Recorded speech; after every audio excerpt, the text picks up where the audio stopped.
Entonces vamos a pasar a los temas que tenemos preparados, Yagueb y su servidor. Y lo primero, Yagueb, que te quiero pedir es que nos compartas brevemente qué está haciendo Israel en el tema de la contingencia sanitaria. ¿Los tienen también encerrados o sí están trabajando o cómo está el asunto allá? Bueno, gracias Roberto, es un placer estar con ustedes hoy. Israel, como muchos otros países, ha puesto a todos los ciudadanos en aislamiento. La mayoría de las empresas no están operando. Las únicas que sí operan, que son más o menos 20%, es lo que se llaman empresas críticas, que hoy en día lo que se llama crítico es los temas de comida, supermercados, farmacias. Ellos continúan operando, pero la mayor parte de las empresas están cerradas y las tiendas también, los supermercados sí están abiertos. La gente puede salir, de acuerdo a la ley actual, a no más de 100 metros de su casa. Y en casos en casos que tienen que, digamos, ayudar a un familiar enfermo o comprar comida, sí se puede salir más de 100 metros, pero esas son las únicas excepciones. Lo que también pasó en Israel en las últimas semanas es que muchísima gente fue despedida de su trabajo, o está despedida o está en vacaciones sin pago. Así que el nivel de desempleo subió de 4% a 25% en más o menos una semana. Y más de 1 millón de personas se encontraron sin trabajo de un día al próximo. Muchos de los elementos que mencioné son parecidos con otros países, pero hay una diferencia, o tal vez dos, entre lo que Israel hace y lo que hacen otros países. El primero es que Israel, como podría decir, que está más acostumbrada a la crisis, porque en Israel vivimos ya muchas guerras en el pasado y terrorismo, etcétera. Entonces la gente como que está un poco más acostumbrada, hay menos pánico, pero sí hay mucha preocupación. Y el segundo tema que es más interesante y está relacionado con lo que vamos a hablar hoy es el tema de la tecnología. Por ejemplo, hay una aplicación que se está utilizando a través del Ministerio de Salud, que se llama Maguen, que significa escudo, en la que cada ciudadano puede realmente descargar gratis esta aplicación, y la aplicación te avisa si estuviste en un lugar donde fuiste expuesto a otra persona que tiene el virus de la corona. Que si desde el momento que empiezas a utilizar la aplicación, te manda noticias diciéndote si de alguna manera estuviste expuesto para que te vayas a ser revisado en el tema de corona. Otros temas es, por ejemplo, el Instituto Weizmann, que es una universidad muy conocida aquí en Israel, está analizando cómo se va propagando el virus en distintas ciudades del país, está diseñando todo tipo de modelos matemáticos, y esto ayuda al gobierno desde el punto de vista de toma de decisiones, recursos a nivel nacional, etcétera, porque vemos que en ciertas ciudades hay muy poca enfermedad y en otras hay un nivel mucho más alto de contagio. Al mismo tiempo hay más o menos 80 empresas tecnológicas que están buscando soluciones al virus de corona, y uno de ellas no es un startup, es una institución más madura, se llama el Instituto Tecnológico de Nestiona, que ya menciona que tienen avances importantes en encontrar una vacuna. Y también hay una empresa que se llama Migdal Galili Research, que ha desarrollado vacuna contra corona en las aves en el pasado, para los pollos. Y está haciendo todo tipo de testes para ver si realmente esto sí puede ser también eficiente para el nuevo tipo de virus que estamos viviendo hoy en día. Hay muchas empresas, startups, que están trabajando en el tema de monitoreo remoto para que menos gente llegue a los hospitales, que sabemos que en muchos países el hospital se está volviendo como un cuello de botella y son lugares muy contagiosos de cualquier manera. Sí. Hay empresas como por ejemplo TitoCare, que han desarrollado una tecnología que le permite al médico escuchar al corazón y los pulmones del paciente de manera remota, para que el paciente no necesite llegar al médico y estar expuesto. Hay muchos ejemplos. Por ejemplo, hay varias compañías que desarrollaron máscaras faciales con materiales que evitan el contagio y que matan el virus antes del contacto. Algunos pequeños ejemplos de lo que está pasando aquí hoy. Así que hay muchísima actividad. Algunos de estas actividades llevan tiempo, pero me imagino que se podrán ver resultados en las próximas semanas. Muy bien. Pues vamos a entrar al tema. Gracias por darnos esa información. Me parece muy interesante lo de las aplicaciones para los ciudadanos que identifiquen si estuvieron en zonas en donde hay posibilidad de contagio. Creo que eso permite una detección temprana. Muy interesante esa parte. Pues vamos a la parte de la innovación abierta y obviamente al estar tú en Israel, pues tienes mucho más contacto con las startups de Israel, ¿no? Entonces, aquí te voy activando para que nos platiques de estas tecnologías que finalmente han sido desarrolladas en Israel para que todos nos ubiquemos en esta parte.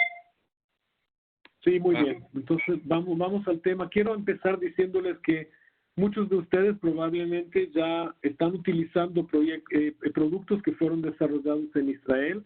Algunos ejemplos se pueden ver en este slide. Por ejemplo, si ustedes utilizan Waze para navegar en el carro, están utilizando una aplicación que se desarrolló en Israel. Cuando se toma una foto en el celular, quería decirles que la primera cámara fotográfica para teléfonos celulares también se desarrolló en Israel. El reloj inteligente, lo que se llama smartwatch, también se desarrolló en Israel. La memoria USB también se desarrolló en Israel. Cualquier computadora que dice Intel Inside, la mayor parte de los procesadores Pentium fueron desarrollados en Israel. El Amazon Kindle, por ejemplo, que muchos de nosotros leemos libros en Kindle. El sistema operativo del Kindle se desarrolló en Israel. La capacidad de imprimir directamente de la computadora se desarrolló aquí. El chip que controla el PlayStation, que nosotros y nuestros hijos utilizamos bastante, el sensor del Xbox, todos estos, inclusive el primer Instant Messaging que se llamaba ICQ, todos estos se desarrollaron en Israel y son algunos de los ejemplos. Hay muchísimos más ejemplos. Hoy en Israel hay más o menos 6,000 a 7,000 startups en diversas áreas, como por ejemplo agricultura, finanzas, retail, en áreas de medicina. Empecemos con algunos ejemplos. Por ejemplo, en el área de medicina podemos ver que existe hoy una cámara que ayuda a gente con visión limitada. Es una computadora que, si ustedes pueden ver en esta imagen, está colocada en el lado de los lentes, son lentes especiales, y la computadora ve lo que la persona ve o lo que la persona apunta. Por ejemplo, estás en el supermercado utilizando este producto y quieres saber lo que está escrito en la caja de los cereales, apuntas a la caja de los cereales y ya la computadora te dice exactamente lo que está escrito. Hay también un teléfono celular que en la realidad es para los que son totalmente ciegos, y hay también una compañía que se llama NanoRetina que desarrolló un implante que podríamos llamarlo de implante biónico, que ayuda a la gente que tiene degeneración de la retina, por en cuanto es en blanco y negro, pero en el futuro tendrá colores también. La segunda imagen que aparece ahora es una empresa que se llama Rewalk, que es un esqueleto externo, que realmente ayuda a gente paralizada a andar nuevamente, que es decir, personas que están en sillas de ruedas, con este producto tienen la capacidad de andar, inclusive también de subir escaleras, steps. Y es muy interesante comentar que en el Maratón de Londres de 2011, una mujer que se llama Claire Lomas marchó con esta Rewalk los 42 kilómetros del maratón. Es cierto que les llevó 17 días, pero es una historia increíble, y desde entonces la llaman la mujer biónica. Órale. Sí. El próximo ejemplo se llama Pulse and More, que es una aplicación que le ayuda a las mujeres a hacer un ultrasound con su teléfono móvil desde la casa y mandarle los resultados al médico sin que tener que ir a hacer el ultrasound en el hospital. El próximo es un ejemplo que se llama PillCam. Si puedes hacer un clic, Roberto.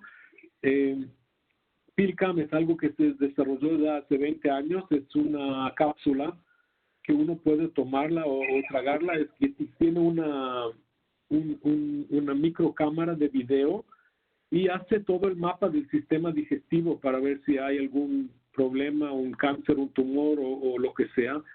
Hoy en día es considerado uno de los métodos más exactos de hacer una endoscopía y no tiene ni riesgo ni dolor. Otro ejemplo es esta empresa que se llama Bolus Bio Group, que ha desarrollado la capacidad de desarrollar huesos humanos utilizando otras células, que es decir, te quitan ciertas células del cuerpo y a través de un proceso que ellos desarrollaron, las transforman en huesos. El próximo ejemplo es para los diabéticos. Hoy en día existe ya un páncreas artificial que se puede ver aquí. Es un sistema que realmente detecta con sensores todo el tiempo el nivel de azúcar en la sangre y tiene un microchip y una bomba que va inyectando insulina. Hoy en día ya existe a nivel mundial, pero el primero de estos fue desarrollado en Israel. El próximo ejemplo tiene que ver con el olfato. No sé si ustedes saben, pero se dice que muchas veces los perros pueden oler si tú tienes algún tipo de enfermedad.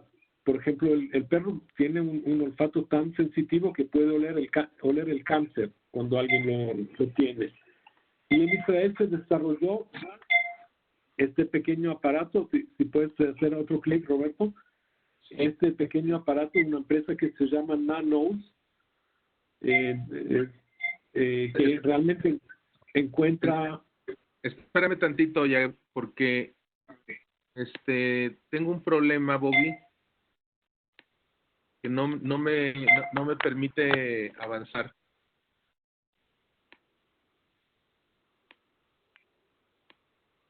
Checa dándole a las flechitas que están abajo a la izquierda, abajo un logo de Novaro. Es que me sale esta plumita, ¿sí la ves? Sí, pero es que te tienes que salir del modo de anotación. Espérame, ¿cómo me salgo? Ahí voy. Ahí. Ah, espérame.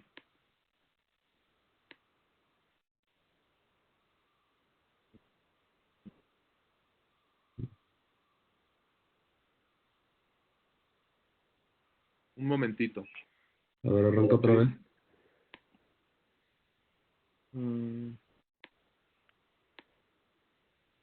Ahora sí ya. Ah, no. Ya. Listo, Yaguel.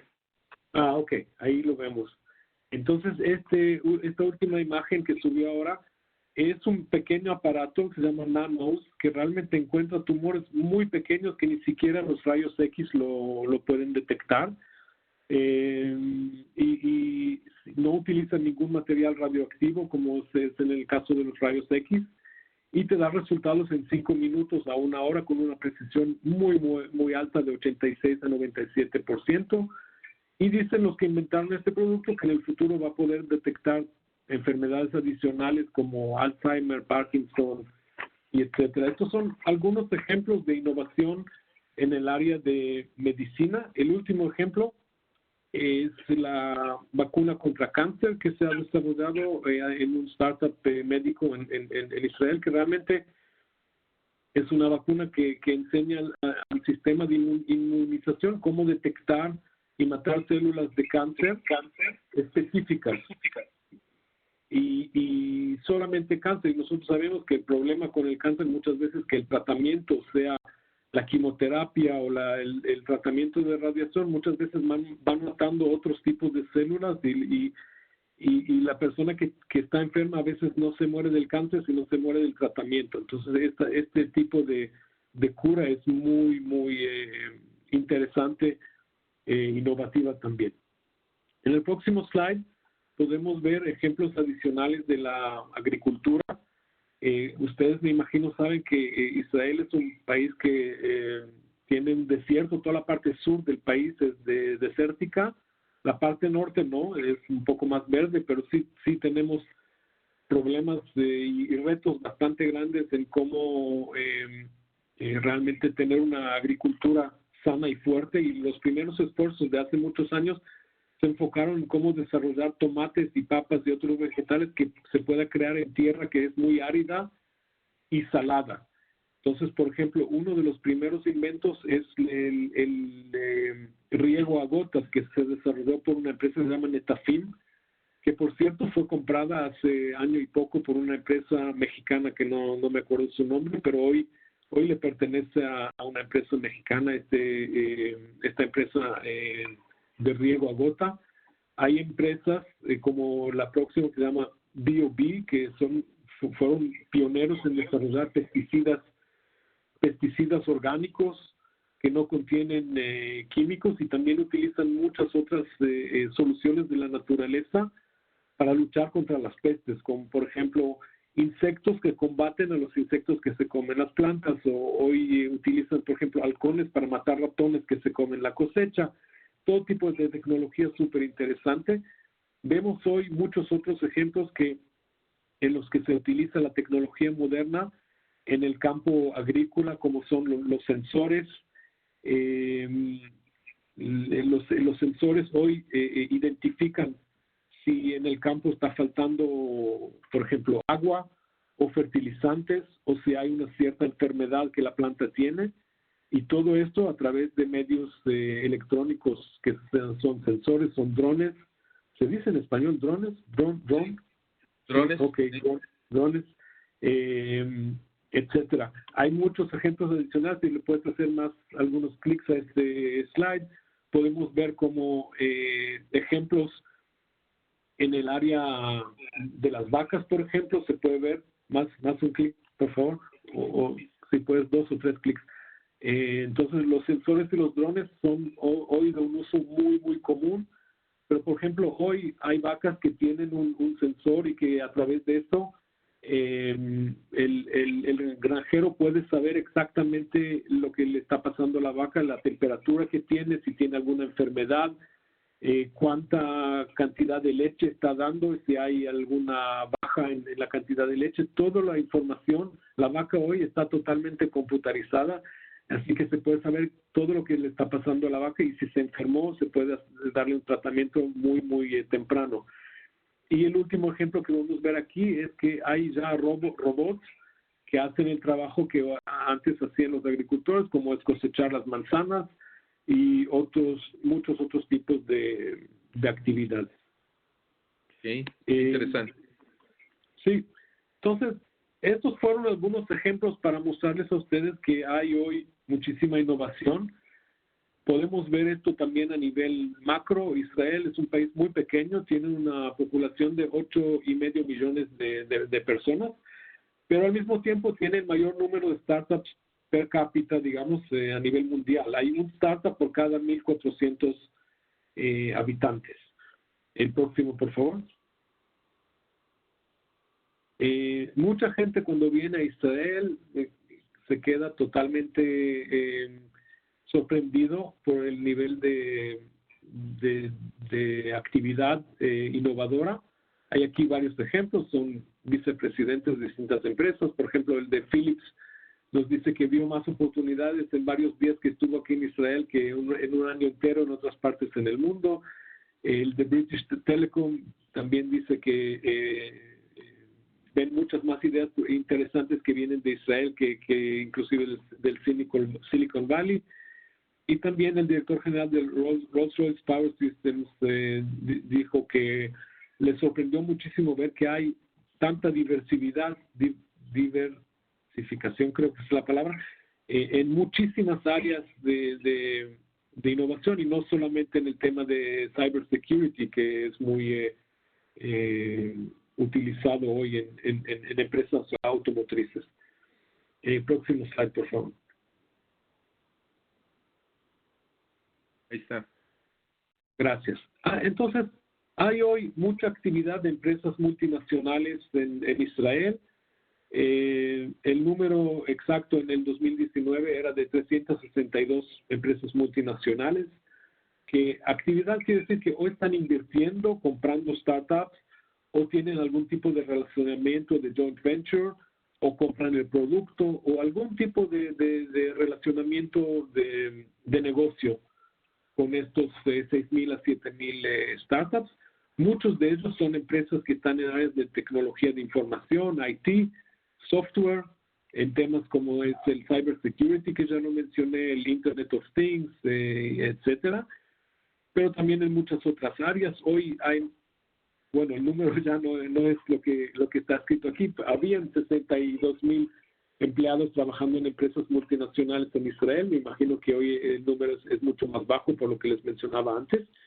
Y la empresa que más ha invertido en Israel es Intel, que ya tiene presencia muchos años en Israel, ha hecho más de 52 inversiones, ha adquirido 5 empresas en un valor total de más de 17 billones de dólares. La última que compró es una empresa que se llama Mobileye, que es una empresa que desarrolló un sistema de visión que le ayuda al chofer a prevenir accidentes y en la realidad es una de las bases.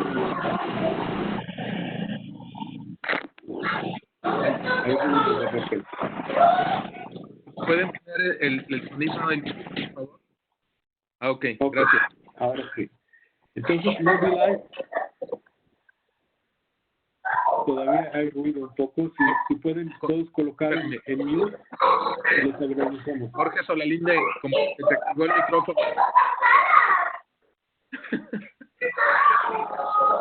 No, yo lo tengo apagado. ¿Sí lo tienes apagado? Bueno, nomás aseguremos que no lo tenemos se le- apagado. Gracias. Ok. Adelante, Jagger. Sí, entonces les mencionaba que Mobileye es una empresa que la compró Intel y ellos desarrollaron un sistema de visión que es realmente la base de lo que va a ser en el futuro el automóvil autónomo. Y además Intel ha adquirido muchas otras empresas, también empresas conocidas como Google, que compró 10 startups, Microsoft, que compró 8 empresas. Hay muchísimas inversiones de este tipo de empresas en Israel. Próximo slide, por favor. Sí, ahorita. Esta. Aquí pueden ver geográficamente, Israel es un país muy pequeño. La mayor parte de la industria de high-tech está en la región de Tel Aviv y de Herzliya, pero también en otras partes del país, más al norte, más al sur, también hay mucha actividad de todas estas empresas que les mencionaba antes. Próximo, por favor. Sí.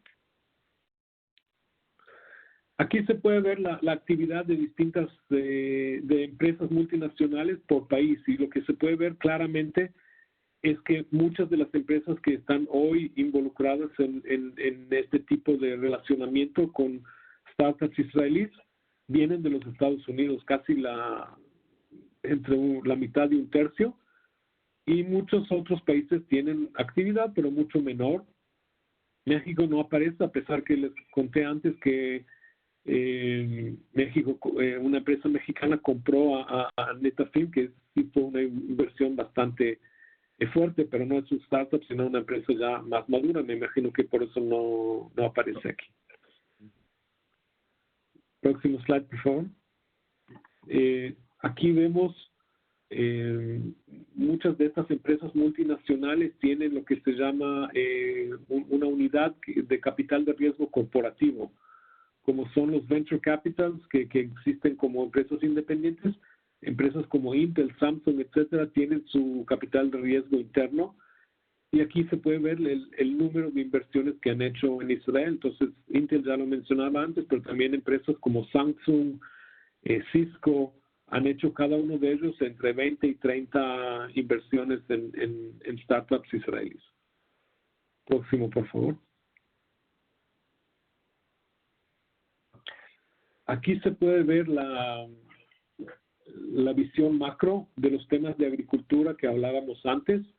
Ustedes pueden ver que hoy en día, por ejemplo, hay más o menos 350 compañías innovadoras en las áreas de agricultura y food tech, que son áreas muy importantes. Especialmente sabemos que a nivel mundial están hablando mucho de que en el 2050 va a haber un tipo de crisis sobre el tema de comida, si es que llegamos al 2050, ¿no? Sí.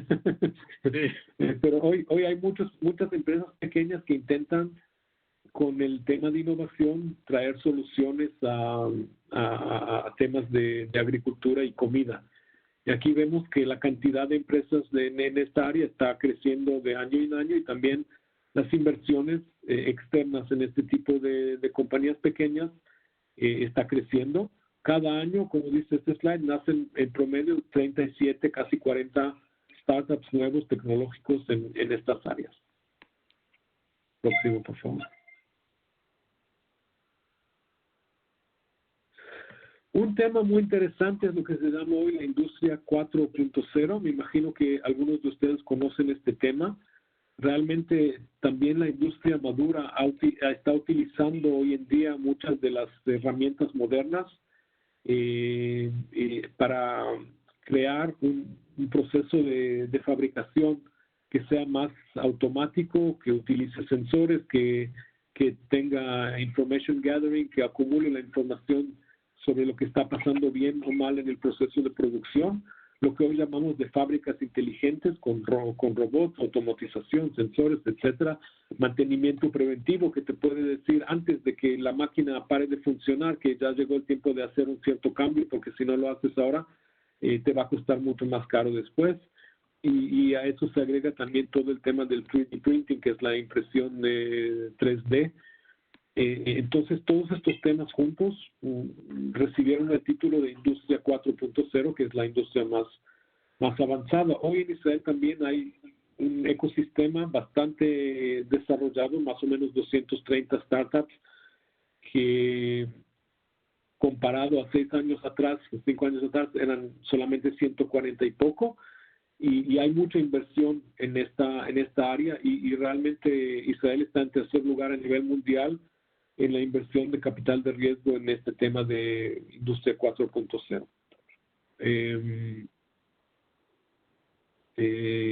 Lo que también ayuda a muchos startups es que hay la presencia de las compañías globales multinacionales que mencionábamos antes. También, como ellos ya, algunos de ellos operan con estos métodos de Industria 4.0, es mucho más fácil hacer los experimentos necesarios para implementar el tipo de tecnología necesario. Roberto, creo que nos saltamos el slide número 8, así que si tendremos tiempo después, volveremos, que hay una información interesante ahí que nos falta. ¿Pero cuál sería? Si puedes volver atrás, yo lo voy a reconocer cuando lleguemos. Más. Uno más. Este nos pasamos. Este nos lo saltamos, sí. Sí, si quieres revisar. Sí, algunas palabras sobre esto. Ya les mencionaba antes que hay más de 6,000 startups en cada momento, pero nosotros hoy en día hablamos mucho del ecosistema, y vamos a hablar de eso en los últimos slides. El ecosistema dice que no es nada más tener los startups, sino que los startups tienen que tener los elementos de apoyo que les ayudan a ser exitosos. Entonces, lo que vemos que también hay una actividad muy fuerte, lo que se llama fondos de capital de riesgo, VCs. Hay en Israel presencia de más de 70, muchos de ellos son extranjeros, muchos de ellos americanos, algunos son locales, pero sí hay actividad muy fuerte de este tipo. Hay lo que se llama aceleradores de startups, que son tipo de organizaciones que ayudan al startup con información, apoyo, coaching, ayuda del punto de vista de marketing y de los temas de recursos humanos para que tengan la capacidad de realmente crecer. Entonces hay más de 200 de este tipo de aceleradores que muchas veces están enfocados en cierto tipo de industria, como sea la agricultura o la finanza o lo que les mencionaba antes. Hay 350 centros de desarrollo de empresas multinacionales, quiere decir que empresas como por ejemplo AB InBev que producen cerveza, o Cisco o Microsoft, o muchísimas empresas multinacionales se han dado cuenta que hay gente de mucha capacidad de desarrollo de nuevos productos y capacidad tecnológica, y han creado más de 350 centros de desarrollo. En Israel la inversión del gobierno en los temas de desarrollo es muy fuerte, más o menos 4.3% del Producto Nacional Bruto se invierte en desarrollo y en empresas, les dan apoyo a estos startups que les mencionaba antes, y es el porcentaje más alto a nivel mundial. Cuando se hace la clasificación de los países más innovadores, Israel siempre llega en primero o segundo lugar. Y también cuando lo analizamos desde el punto de vista de inversión de capital de riesgo, el venture capital, Israel está en primer lugar mundial. Un tema interesante es que también muchas de estas empresas van creciendo y en algún momento vienen a ser empresas públicas. Muchas de ellas quieren estar en el Nasdaq. Hoy Israel está en segundo lugar a nivel mundial en el número de empresas listadas en Nasdaq, y los que están en primer lugar son la China, es decir, empresas extranjeras, ¿no? En primer lugar es los Estados Unidos, empresas americanas, pero después está la China y después de China Israel. Y Israel y la China, compararlos es como comparar un elefante con una mosca, ¿no? Porque Israel tiene nada más 8 millones y medio, como les decía antes, y la China que creo que tiene, ¿cuánto? 1.500 millones. 1.500 millones. Sí. Sí. Oye, okay. Yagueb, Ana Lourdes hace una pregunta, dice, ¿cómo le hacen en Israel para que los intelectuales tengan conocimientos mínimos administrativos y de control de recursos? O sea, que todas estas startups y todos estos genios pues tengan un buen sistema de control, que la empresa no se les salga de las manos. ¿Cómo le hacen allá? Muy buena pregunta, porque lo que generalmente pasa es que la persona que viene con la idea y que empieza con un equipo de gente muy pequeño, generalmente son equipos de 3, 4, 5 personas, y que trabajan varios años hasta que llegan a tener realmente el prototipo y a estar en una situación que la tecnología ya existe y se puede ya empezar a comercializar. Generalmente este tipo de personas nosotros los llamamos de serial entrepreneurs, son gente que le gusta esta parte de iniciar de cero y llegar a un producto, y no necesariamente son buenos administradores. Lo digo de manera muy delicada y suave, es decir, si lo diría de manera más extrema es que son malos administradores. Entonces lo que generalmente suele pasar es que en un cierto momento van a contratar a gente que ya es más capaz y que ya tiene la capacidad de administrar un startup más grande. Quiere decir, la persona que fue muy cierta en esos primeros pasos, que éramos un equipo pequeño de 4, 5, 10 personas, no necesariamente va a ser la persona adecuada para manejar un startup de 50, 60 o 80 personas. Y realmente lo que yo veo es que hay muchas veces una transición. Los fundadores muchas veces se quedan en la empresa, hay muchos que también no quieren quedarse, venden su parte o van a su próximo startup o pierden interés, pero la persona que va a manejar el startup cuando ya está en una fase más adelantada, ya va a ser una persona que tiene background más de administración de negocios, ya ha trabajado en otras empresas, ya no necesariamente solamente el inventor o la persona con mucha creatividad que fue la persona adecuada en sus primeros pasos. Ok, gracias. Creo que aquí era donde estábamos cuando nos regresamos a la 8, ¿verdad? Sí, vamos continuando, que esto ya lo cubrimos. Sí, cierto. Esto también.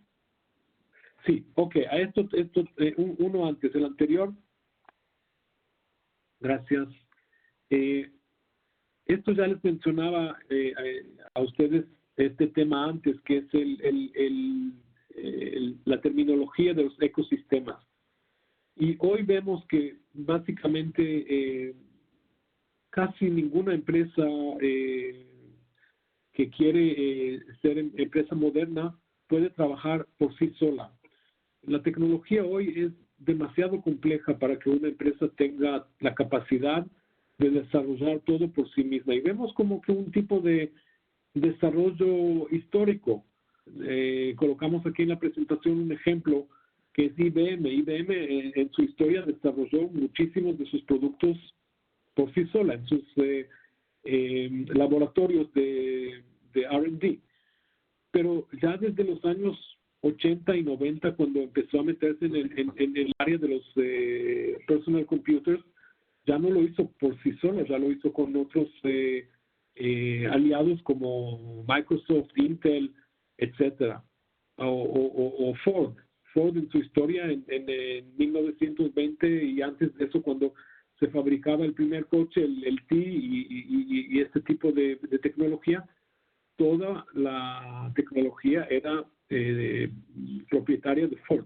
Pero sabemos que con el tiempo la industria se hizo más compleja, más madura, y hoy muchas de las empresas automotrices, y no es de hoy, sino ya de muchos años, compran todos los componentes y lo que hacen es colocarlos juntos de la manera que se genere el coche. Entonces hay el Tier 1, el Tier 2, el Tier 3, pero nadie hoy, es un modelo muy común, nadie hoy quiere desarrollar toda la tecnología por sí misma.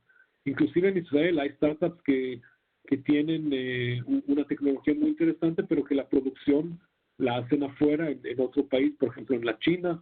Hay muchas empresas americanas que les mencionaba antes que tienen centros de desarrollo en otros países, y etcétera. Entonces, los mercados se han hecho más complejos, más rápidos, más dependientes. Hay un error en ese slide.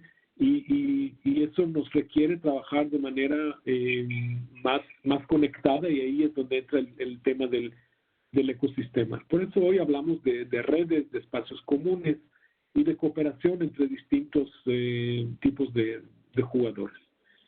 Un ejemplo de esto se puede ver en el próximo slide, el ecosistema de salud digital que les mencionaba en Israel.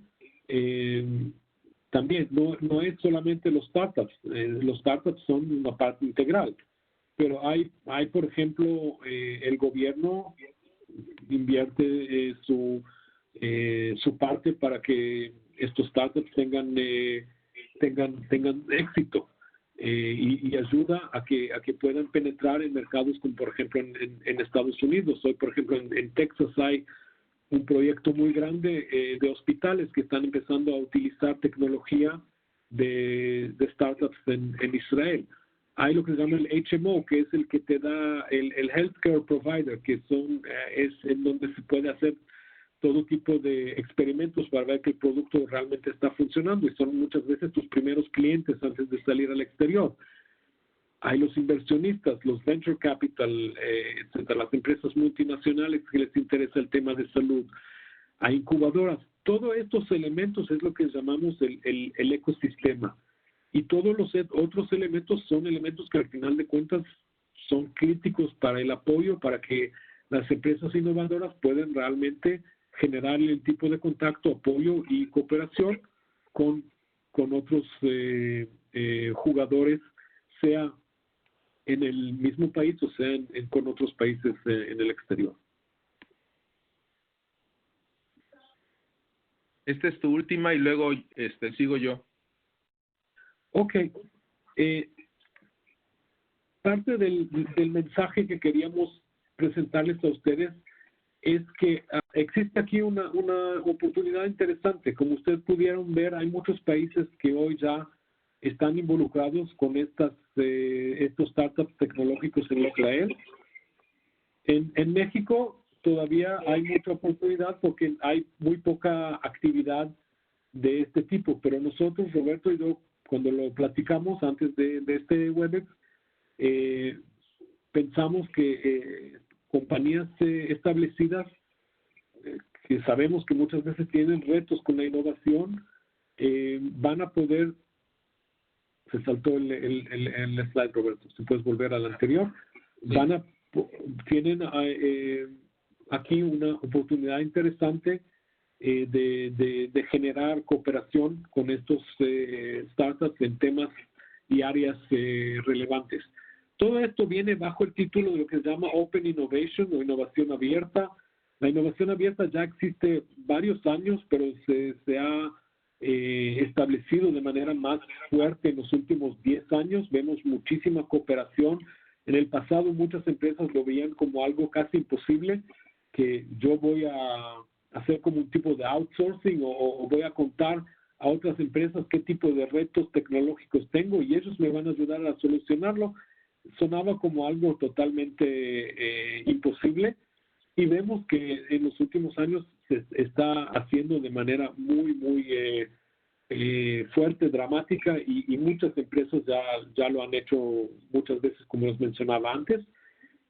Entonces nosotros creemos que empresas mexicanas pueden beneficiarse de este tipo de alianzas estratégicas con startups israelíes y que nosotros podemos ayudarles a ustedes si es de que les interese a realmente crear ese tipo de comunicación. Bueno, creo que estamos a tiempo. El último slide. Sí. Bueno, la pregunta natural es cómo puedo yo involucrarme en este tema de la innovación abierta en mi empresa. Para que tengan una referencia, la innovación que conceptualizamos dentro de la empresa con un equipo, poniendo nuestro capital y haciendo nuestro laboratorio, todo es innovación cerrada. O sea, en donde los recursos y el talento solamente es de tu empresa, porque lo que buscas es confidencialidad y que no se sepa y que no te vayan a robar la idea y cosas de ese tipo, ¿no? Entonces, lo que les pongo aquí es que lo primero es reconocer que el mundo no volverá a ser igual que hace un par de meses. Viene un nuevo normal, lo van a estar escuchando mucho eso, decir, bueno, si ese mundo ya no va a regresar, que era lo normal, pues ahora ¿cuál va a ser el nuevo normal? Desde nuestro punto de vista, ese nuevo normal lo tenemos que diseñar, lo tenemos que construir. De otra forma, nos puede sorprender y no estar preparados. Y la verdad es que en esta crisis que se combinó la parte, en el caso de México, la parte económica con la parte del coronavirus, mucho de lo que está haciendo un boom, un crecimiento impresionante, es todo lo que tiene que ver con tecnologías de información. De hecho, nos mencionaba Yageb que Cisco es una compañera ahí de Israel, y ahorita estamos en una plataforma de Cisco que la abrieron, ¿verdad?, gratuita para que pudiéramos estar interactuando en estos tiempos, ¿no? Como número 2, les pido que ya sea en el chat nos anoten su correo electrónico, o si prefieren, que de hecho yo lo prefiero, que me manden un WhatsApp identificándose quiénes son, porque vamos a diseñar siguientes pasos para mantenerlos informados y poderlos acompañar en el tema de cómo aplicar la innovación abierta en su empresa. Dando ideas generales, en el punto número 3, sí quise poner lo de el mail o el WhatsApp ahorita para que en lo que entramos después a las preguntas y respuestas, podamos, lo puedan anotar y contemos con esa base de datos. Bueno, como punto número 3, en términos generales, ustedes pueden empezar estableciendo alianzas de colaboración entre empresas de su propia ciudad. Algo que se acostumbra en otras latitudes, en otros países, es que se juntan empresas de diferentes giros para empezar a tener más apertura para aprender unos de otros. Y podrían pensar que qué tiene que ver el negocio que para mí es un comercio con el otro que es manufactura o el otro que es desarrollo tecnológico, pero la verdad es que se puede hacer se le llama hibridación de ideas, en donde cada empresa obtiene lo que busca, ¿no? Les voy a dar un ejemplo de hace, híjole, fue de los 80s, yo creo que a mediados de los 80s, casi empezando los 90s, un amigo se fue al Tecnológico de Massachusetts en Boston a hacer su maestría y se dio cuenta que iba a participar en un proyecto que había sido fondeado por General Motors, Ford y Chrysler, ¿sí? Entonces son proyectos en ocasiones tan grandes que se juntan, patrocinan al Tecnológico de Massachusetts para que hagan la investigación y luego el mismo día, a la misma hora, en el mismo momento, se juntan todos los ingenieros de las tres compañías y el MIT les entrega el resultado. Ya lo que hace cada uno con ese resultado, ya lo deciden. En ese caso están haciendo una colaboración del mismo giro, o sea, incluso competidores frontales, ¿no? Pero si ustedes quieren empezar a ejercitar esto, empiecen con empresas de la propia ciudad, gente conocida, empiecen a intercambiar qué cosas están haciendo, y no sería raro que de repente encuentren oportunidades en conjunto, ¿sí? Que puedan explotar de manera conjunta. En el punto número 4, igual que el anterior, ¿verdad? Pero a nivel nacional, no solamente en tu ciudad. Pues ahorita ya estamos viendo que las tecnologías de información nos permiten colaborar sin barreras en la distancia, ¿no? Incluso ahorita con Yageb desde Israel. También es importante explorar en tu empresa las ventajas de abrazar la digitalización de tus procesos, productos y servicios sumando a otros actores. O sea, sí es el tiempo de abrir las puertas de nuestras empresas, de estar más dispuestos a intercambiar información para poder encontrar formas de salir juntos de la situación en la que estamos viviendo.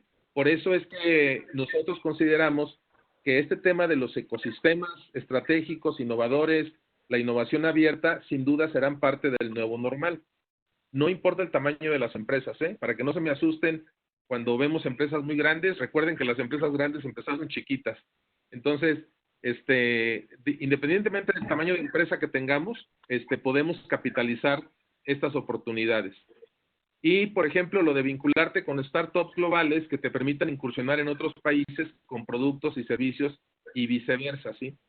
Que esto es algo de lo que concretamente encontramos Yageb y yo, empezamos a platicar, incluso les voy a decir, empezamos a platicar antes del coronavirus, antes de todo esto, y lo que estábamos armando era una avenida de Yageb para acá.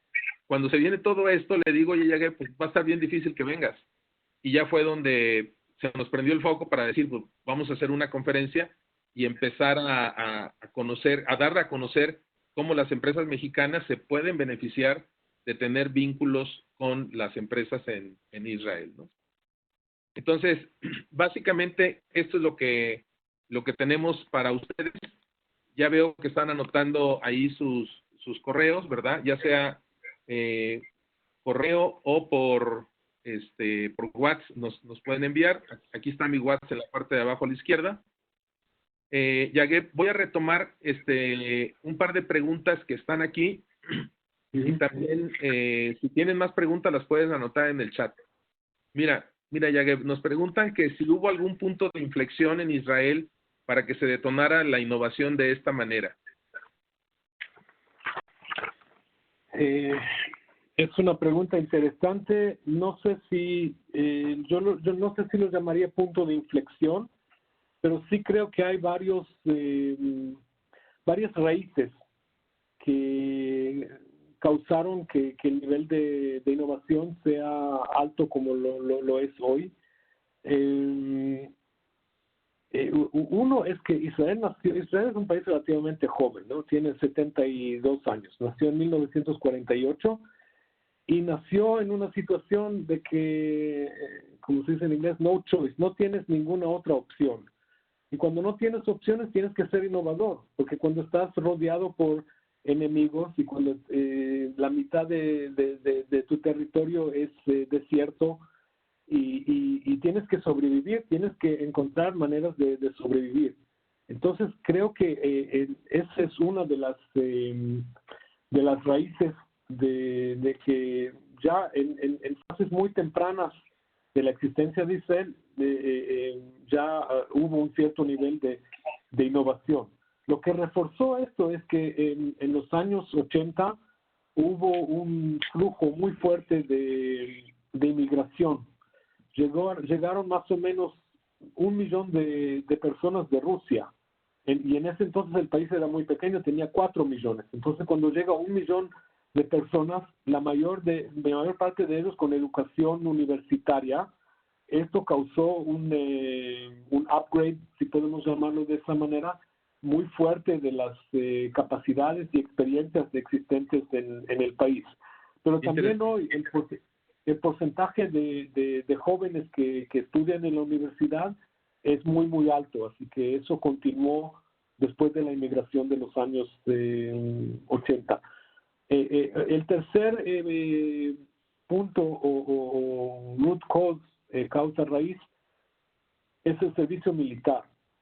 En Israel todos están obligados a a participar en el servicio militar, inclusive mujeres. Mujeres tienen que dar 2 años de su vida al ejército y hombres tienen que dar 3 años. Es cierto que no todos lo hacen, algunos por motivos de salud, otros por motivos de religión, pero digamos 80% de la población da esos años al país. Y el ejército en sí te enseña muchas cosas.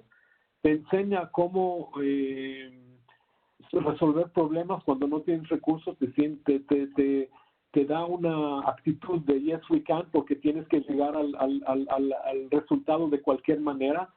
Y muchas veces, hoy en día sabemos que mucha gente que tuvo éxito tecnológico salieron de ciertas unidades del ejército. Por ejemplo, hay en Israel una unidad que se llama 8200, es una unidad de información. Ellos van juntando, van escuchando distintos canales de información de los enemigos generalmente para saber exactamente cuáles son los planes de los enemigos y realmente utilizan las tecnologías más modernas que hay. Y cuando ya terminan su servicio militar, salen al mercado civil conociendo todo tipo de tecnologías que las van mejorando. Y cuando las van mejorando, ya muchas veces tienen tecnologías a nivel mundial. Es muy conocido el tema que a veces llega un emprendedor de un startup que de 10 personas a una empresa multinacional en Estados Unidos y le dice, tengo un producto que puede interesarte. Es lo que nosotros llamamos chutzpah, que chutzpah también es una raíz, que es la actitud de que sí se puede hacer lo que quiera. También si yo soy pequeño te puedo tal vez enseñar a ti algo que no lo has intentado. Y muchas veces a través de estas tecnologías que las aprendieron en la parte militar, van desarrollando productos que son muy buenos. Entonces, es la inversión del gobierno, es el servicio militar, es el tema que no tienes otras opciones, es la cantidad de gente que tiene educación universitaria. Yo creo que esas son las raíces. Puede ser que hay raíces adicionales, pero desde mi punto de vista esas son bastante fuertes. Oye, pues está interesante, no sabía eso de los rusos que llegaron. Y la otra cuestión del efecto de la formación militar, pero obviamente con un enfoque pues muy especial en desarrollo de la persona y de sus capacidades. Nos están comentando ahorita, Pili, que ella considera que el empresario mexicano la innovación abierta la ve muy complicada porque ven esto como un gasto, no como una inversión. ¿Qué podemos sugerir a ese respecto para cambiar el chip de los empresarios? Bueno, yo no sé si es cierto, pero puede ser que refleja un cierto porcentaje de los empresarios mexicanos, pero en la realidad no es un tema solamente en México. Yo he visto este tipo de actitud en muchos otros países y muchas empresas. Muchos empresarios lo que les interesa es qué va a pasar el próximo mes y en algunos casos qué va a pasar en el próximo, ¿cómo se llama? Quarter. ¿Cómo es la palabra en español? Quarter. La cuarta parte del año. Trimestre. Trimestre, gracias. Entonces, muchos empresarios están enfocados en el corto plazo.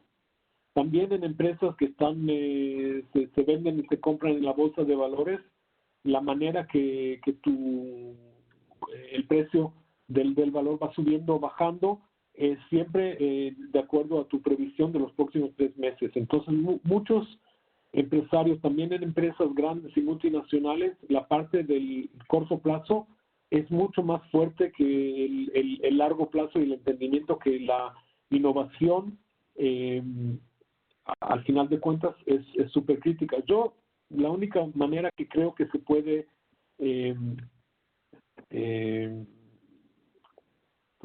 convencer a la persona que se enfoca en el corto plazo, que tiene que también ver el largo plazo y la innovación, es mostrándole success stories, historias de éxito en otras empresas. Y yo lo que veo hoy es que todas las empresas que son exitosas son empresas que invierten, no es o en el presente o en el futuro, es en el presente y en el futuro. No es neither or, es también en el presente y también en el futuro. Es difícil de hacerlo, requiere que una cierta parte de la estructura de la empresa y una cierta parte del presupuesto de la empresa se enfoquen puramente en el futuro, pero esto ya es un tema para otro webinar que podemos hablar de temas estructurales y la estructura de la innovación. No puede ser que la persona que está enfocada en el presente también se encargue del futuro. Tiene que haber gente o equipos de trabajo que se encarguen específicamente de temas de innovación y de largo plazo. Ok, muy interesante. Mira, todavía nos quedan unos 4 minutos. Bueno, están agradeciendo, Pedro García agradece, le pareció muy interesante el contenido y por WhatsApp me dijo que ya tenía unas ideas derivadas del nuevo normal que explicamos. Y Armando Mercado comenta, dice, escasez y crisis son entonces muy buen momento para detonar la innovación, pero un elemento que acelera la reacción es la preparación. En México somos más de echarle ganas. ¿Será suficiente? ¿A qué se refiere con echarle ganas? No, bueno, tú has estado mucho tiempo aquí en México y echarle ganas es como, en una empresa donde nos conocimos, utilizaban la expresión de decir echarle montón, como tratar de resolver las cosas a través de poner muchas personas haciendo algo y no tanto de pensar en cómo lo podemos hacer más sencillo, más rápido o diferente, ¿no? Sí.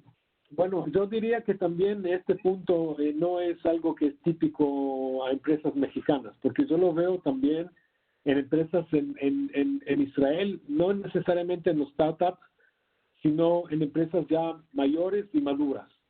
Ves que cuando hay un problema, cuando hay una crisis, todos se ponen la pila y hacen mucho trabajo muy fuerte en pocos días para resolver el problema rápidamente. Pero nuevamente vuelvo al punto que mencionábamos antes. Lo que nos interesa es el éxito a largo plazo. Y ahí, como lo decía, creo que Pedro lo decía, es el tema de la preparación es crítico. Muchos de estos temas de innovación que nos van a causar el éxito en el futuro requieren muchos años. Pero si yo soy el empresario mexicano, yo lo vería de un ángulo un poco diferente, porque lo que me ayuda a hacer el startup israelí es ahorrar esos años de desarrollo.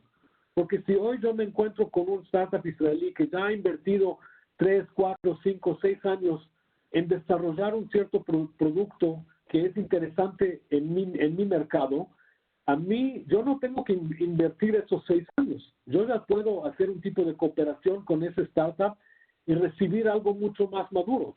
Quiere decir, él ya invirtió los 5 o 6 años. Ya tuvo todo ese proceso difícil de llegar a una tecnología empezando de cero. Yo no tengo que repetir eso. Es la parte muy frustrating, frustrante, no sé si existe esa palabra. Entonces, del punto de vista de la empresa más madura y establecida, el hecho que puedo hacer ese tipo de colaboración con un startup es un shortcut, es una manera de acelerar que la tecnología llegue al mercado y que yo no tenga que colocar todo ese esfuerzo y riesgo en algo que alguien ya lo ha hecho. Entonces, creo que es un buen proceso. Claro, aprovechar el camino andado. Oye, una última pregunta, nos queda un minuto. Ana Lourdes también preguntó hace rato que el tema de la ética, ¿qué tanto se vive la ética en las empresas en Israel como para no estarse cuidando que te vayan a transar o que vaya a haber corrupción o cosas de ese tipo? Corrupción no es un problema fuerte en este tipo de empresas, pero sí hay una tendencia a to guard, quiere decir, casi todo el tipo de actividad con este tipo de empresas empieza con lo que se llama un NDA, no sé cómo en español lo llaman el NDA, pero es un acuerdo de confidencialidad. De confidencialidad. porque Sí. los dos lados tienen el miedo que el otro lado se lleve algún tipo de conocimiento y que lo utilice de manera inadecuada. Entonces, por ejemplo, el startup que ya invirtió, digamos, esos 5 o 6 años que les mencionaba, tiene miedo que ahora venga alguien que tiene más dinero y más recursos y se lleve su idea y su tecnología y de eso le roben la idea, la tecnología y van a hacer algo que lo va a excluir. Entonces los dos lados quieren realmente protegerse. Yo no veo muchos problemas de otro tipo de naturaleza, pero sí hay una necesidad de protección mutua de lo que es el IP, el Intellectual Property, la propiedad intelectual, y realmente esa es la parte que les preocupa especialmente a los startups en relación con empresas externas. Ok, pues muchísimas gracias, Yageb. Estamos cumpliendo con el tiempo meta de 1 hora. Agradecemos el equipo de Novarum, el equipo de Yageb allá en Israel, su presencia. Ya les comenté en el chat que estamos diseñando un programa de Open Innovation, donde también va a estar apoyándonos Yageb y otros contactos que tenemos en México y el mundo. Entonces vienen cosas muy interesantes y tenemos que mantener la actitud de diseñar, crear nuestro futuro y principalmente apostarle a que somos capaces de construir un nuevo normal que tenga más amplitud para abrazar, en este caso, a toda la población de México, pero ya nos dimos cuenta que en el mundo también hay muchas oportunidades para abrazar toda la pirámide poblacional que en un momento dado se empezó a hacer muy, muy desigual. Gracias nuevamente, Yageb, gracias a todos y les deseamos un buen día. Tenemos sus correos, ya recibió otros mensajes por WhatsApp, los vamos a mantener en contacto para el tema de los siguientes eventos que vamos a estar organizando. Muchas gracias y hasta luego. Gracias.